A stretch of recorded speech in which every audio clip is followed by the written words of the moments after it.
Adam Grant, chercheur à Wharton, a fait une expérience assez incroyable dans un centre d'appel universitaire. Les employés étaient un peu au bout du rouleau, ils appelaient des donateurs pour financer des bourses étudiantes et franchement, ils en pouvaient plus. C'est vrai que le métier de call center, c'est quand même pas le métier le plus facile. Grant a fait venir un seul étudiant qui a bénéficié de ces bourses et cet étudiant n'a parlé que 5 minutes.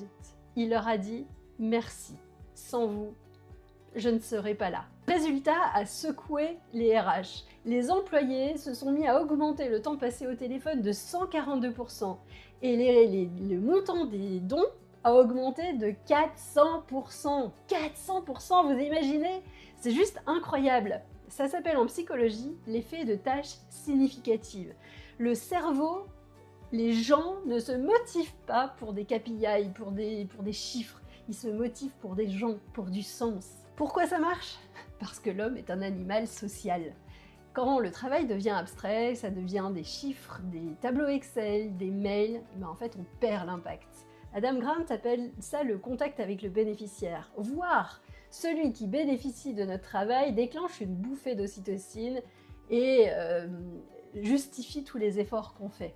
Je ne sais pas si vous l'avez remarqué, mais c'est pareil quand on est capable de dire à ses enfants ce qu'on fait. Si ce qu'on fait, ça consiste à rester derrière un ordinateur, c'est beaucoup plus dur. Et je l'ai aussi constaté dans mes équipes quand je mettais les équipes en face des clients. Tout de suite, même les IT, même les personnes qui n'étaient pas en contact direct, tout de suite retrouver du sens pour leur travail. Mon conseil, arrêtez d'être le seul pont entre votre équipe et le reste du monde. Faites venir un utilisateur, faites venir un client, peut-être même un collègue d'un autre service qui bénéficie de votre boulot. Laissez-leur se parler. Arrêtez de raconter l'impact, montrez-le, faites-le vivre. Alors le sens que vos collaborateurs cherchent dans leur travail, ils vont pas le trouver dans les prospectus de l'entreprise ni dans les gros posters que vous allez pouvoir afficher dans les murs. Il va se lire dans les yeux des personnes qu'ils aident, des personnes qu'ils accompagnent. Alors c'est qui cet utilisateur final ou ce client que vos équipes vont rencontrer cette semaine?